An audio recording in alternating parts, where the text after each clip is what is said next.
Secret Santa. दिसंबर का महीना था। मार्लिन न्यूयॉर्क की एक अकाउंटिंग फर्म में काम करती थी और बहुत ही ज्यादा एक्साइटेड थी क्योंकि क्रिसमस आने वाला था, जो कि उसका फेवरेट फेस्टिवल था। पूरा ऑफिस फेरी लाइट से चमक रहा था। लोग क्रिसमस ट्री सजा रहे थे और हर डेस्क पर सीक्रेट सैंटा के गिफ्ट्स थे। मार्लिन की डेस्क पर भी एक छोटा सा ब्लैक बॉक्स रखा था, शानदार ग्लॉसी पेपर और उसके फेवरेट पर्पल रिबन से सजा हुआ। मार्लिन ने बॉक्स खोला। अंदर एक छोटा सा क्रिसमस ट्री डेकोरेशन वाला सैंटा था। वैसे तो छोटे क्रिसमस डेकोरेशन वाले सैंटा मार्लिन को बहुत पसंद थे, क्योंकि वो हमेशा उसे अपने घर पर क्रिसमस ट्री पर लगाती थी। पर वो सैंटा डेकोरेशन नई नहीं थी, पुरानी, गंदी, हर जगह से फटी हुई थी और उस पर काले धब्बे थे। उस सैंटा का एक हाथ टूटा हुआ था, फेस से पेंट हटा हुआ था और आंखों की जगह सिर्फ 2 सफेद डॉट्स बने थे। उस बॉक्स को मार्लिन ने तुरंत डस्टबिन में फेंक दिया, क्योंकि वो बहुत ही क्रीपी था और वो अपना ध्यान भटकाने के लिए ऑफिस वालों के साथ क्रिसमस सेलिब्रेट करने लगी। मार्लिन को लगा कि उस सीक्रेट सैंटा वाले गिफ्ट की कहानी वहीं खत्म हो गई है। पर मार्लिन जब रात को सोई तो एकदम उसकी आंख एक अजीब सी हंसी से खुली। उसने आंखें खोली तो देखा कि वो सैंटा डेकोरेशन ठीक उसके बिस्तर पर थी, लेकिन एक इंसान जितनी बड़ी। इससे पहले मार्लिन कुछ समझ पाती, उस सैंटा ने अपने हाथों से उसका गला दबाना शुरू कर दिया। उसकी आंखों के सफेद डॉट्स धीरे धीरे बड़े होने लगे और उसमें से कीड़े निकलकर मार्लिन के पूरे शरीर पर चढ़ने लगे। तभी वो सैंटा जोर जोर से हंसने लगा और कहने लगा कि कल दूसरा गिफ्ट जरूर खोलना। और एकदम से मार्लिन की आंख खुल गई। उसने आसपास देखा तो कुछ नहीं था और सुबह हो गई थी। मार्लिन को लगा कि शायद उसने एक बहुत ही बुरा सपना देखा है। उस दिन मार्लिन ऑफिस पहुंची तो डेस्क पर दूसरा गिफ्ट रखा था। मार्लिन ने बॉक्स खोला तो अंदर एक ब्रेसलेट था, ह्यूमन हेयर से ब्रेड किया हुआ, ब्राउन स्ट्रैंड्स, हल्की सी कर्ल्स और एकदम रियल, जिसके बीच एक छोटा सा मेटल का हार्ट था और पीछे स्क्रैच मार्क से एक लाइन लिखी थी, आई एम राइट है, यानी मैं यही हूं। मार्लिन को ये देखते ही उल्टी आ गई। उसके कलीग्स ने उसका मजाक उड़ाया कि किसी ने शायद उस पर प्रैंक कर लिया। मार्लिन ने खुद को संभाला और एक फेक स्माइल देकर अपना काम करने लगी। पर उसको उस ब्राउन हेयर का शेड और वो कर्ल्स डिस्टर्ब कर रहे थे, क्योंकि उसे याद आ रहा था कि उसने उन बालों को कहीं देखा है, जैसे वो किसी के बाल हो जिसे वो जानती थी, पर उसे याद नहीं आ रहा था। उस रात मार्लिन को एक अजीब सा डर सता रहा था। उसने अंदर से अपना दरवाजा बंद किया। तभी उसे फिर से पिछली रात वाली सांता क्लॉज की हंसने की आवाज आई और उसे फिर से ऐसा लगने लगा कि जैसे कोई उसका गला घोट रहा है। उसने आंखें खोली तो फिर से कमरे में कोई नहीं था, पर उसे अपने हाथ पर कुछ खुरदुरा सा महसूस हो रहा था और उसे एहसास हुआ कि उसके हाथ पर वही बाल और दिल वाला ब्रेसलेट था। उसने उसे तुरंत उतार कर काट दिया और डस्टबिन में फेंक दिया। तभी उसे वही सपने वाली सैंटा की हंसी की आवाज आने लगी, पूरे होशो आवाज में, वो भी उसके ड्राइंग रूम से। उसने अपना फोन निकाल के अपने दोस्तों को कॉल करने की कोशिश की, लेकिन उसका फोन ऑन ही नहीं हो रहा था। फिर जैसे ही उसने कमरे की लाइट्स ऑन करी, सारे बल्ब्स फट गए और वो हंसने की आवाज और ज्यादा तेज हो गई। खुद को बचाने के लिए उसने पास में रखी कैंची हाथ में उठाई। जैसे ही वो ड्राइंग रूम में घुसी, खिड़की से आती हुई रोशनी में उसे वही सैंटा दिखा जो पिछली रात उसके सपने में आया था, और वो मार्लिन के क्रिसमस ट्री के आसपास काले गिफ्ट बॉक्सेस रख रहा था। इतना ही नहीं, इस बार वो पहले से भी ज्यादा डरावना था।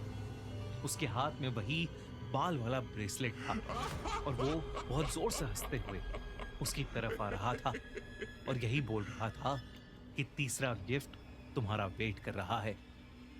मार्लिन वहीं डर के मारे बेहोश हो गई। अगली सुबह जब वो उठी तो उसके घर में ना ही किसी के अंदर आने के निशान थे और ना ही क्रिसमस ट्री के नीचे कुछ भी था।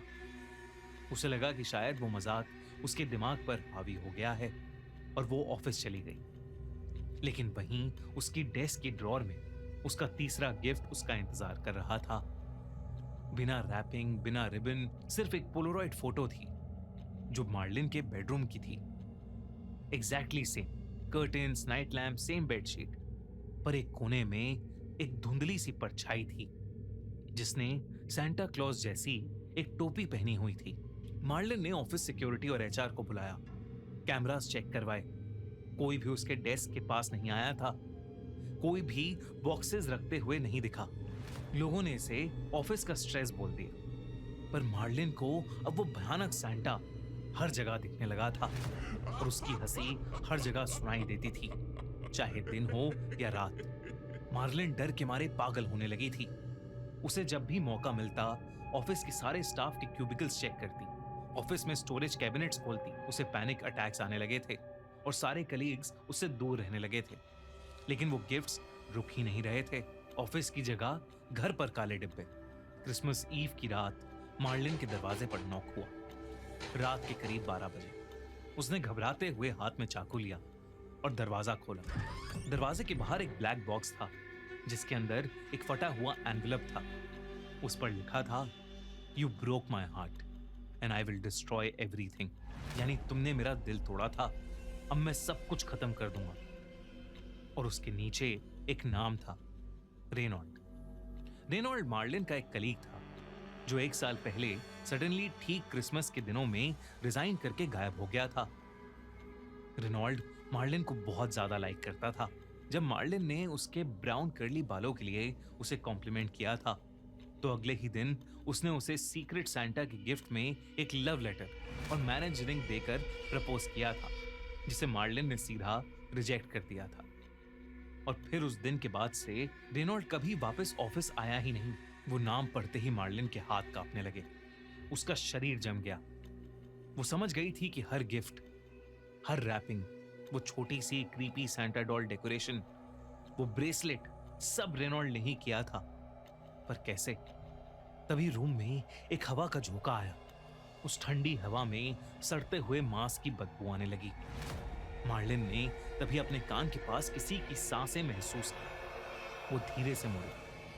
उसके क्रिसमस ट्री के सामने रेनॉल्ड खड़ा था, उसी क्रीपी सांता डेकोरेशन की कॉस्ट्यूम में, और उसके साथ वो सारे गिफ्ट्स और बॉक्सेस थे जिन्हें मार्लिन ने जला दिया था। रेनॉल्ड बहुत ही भयानक लग रहा था, जैसे वो सालों से नहाया ना हो। उसका पूरा शरीर जैसे सड़ चुका था। उसकी बॉडी पर हर जगह मार्लिन लिखा था। वो धीरे धीरे मार्लिन के पास आया, ये कहते हुए कि मार्लिन का आखिरी गिफ्ट अभी बाकी है। मार्लिन बहुत घबरा चुकी थी। उसने पास पड़ा वास उठाया और रेनॉल्ड के सर पर दे मारा, पर वो उसके शरीर के आर पार हो गया। ये देखकर मार्लिन की रूह कांप गई।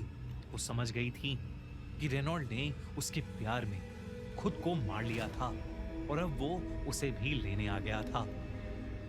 इससे पहले कि मार्लिन कुछ कर पाती, रेनॉल्ड एकदम से उसके करीब आ गया। मार्लिन जोर से चिल्लाई। कुछ देर बाद मार्लिन की भयानक चीखें सुनकर उसके सारे पड़ोसी जमा हो गए और उन्होंने पुलिस की मदद से उसका दरवाजा तोड़ा। जब वो लोग घर में घुसे तो मार्लिन की लाश सोफे पर थी, आंखें पूरी काली और शरीर एकदम ठंडा। उसका कमरा एकदम नॉर्मल था, कहीं भी किसी के जबरदस्ती घुसने के निशान नहीं थे। बस उसके लिविंग रूम के कोने में एक क्रिसमस ट्री था जो पूरी तरह से टूटा हुआ था और उसमें एक छोटी सी पुरानी फटी कुचली सांता डेकोरेशन डॉल थी जो मुस्कुरा रही थी। पेड़ के नीचे ढेर सारे काले गिफ्ट बॉक्सेस थे जिस पर एक चीज लिखी थी, merry Christmas from Marlin and Reynold. Police ने इन्वेस्टिगेशन की तो उन्हें मार्लिन के गार्डन में एक और बॉडी गड़ी हुई मिली। उसे किसी ने करीब 10 से 12 दिन पहले गाड़ा था। शॉकिंग बात यह थी कि वो बॉडी रेनॉल्ड की थी, जिसने शायद खुद को मार्लिन के घर के गार्डन में जिंदा दफना दिया था। अगर आपको ये वीडियो अच्छी लगी तो हमारा चैनल